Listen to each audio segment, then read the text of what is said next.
Arestado ang 17 lalaki noong Sabado sa Las Piñas City matapos nilang tangkain nakawin ang underground copper cables na pag-aari ng PLDT Incorporated.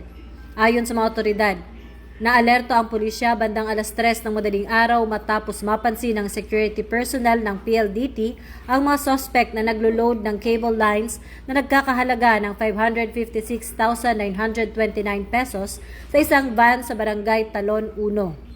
Kinumpirma ng isang PLDT specialist na ang mga kable ay bahagi ng underground network ng kumpanya sa Alabang Zapote Road.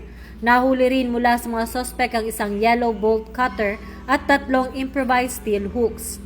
Inamin ng mga suspect na sila ay nag-recruit ng isang individual at pinangakuan ng 1,200 bawat isa kapalit ng pagnanakaw ng mga kable. Sila ay naharap sa mga kasong theft at paglabag sa Anti-Cable Television and Cable Internet Tapping Act. Ito ang bagong PNP para sa bagong Pilipinas, serbisyong mabilis, tapat at nararamdaman.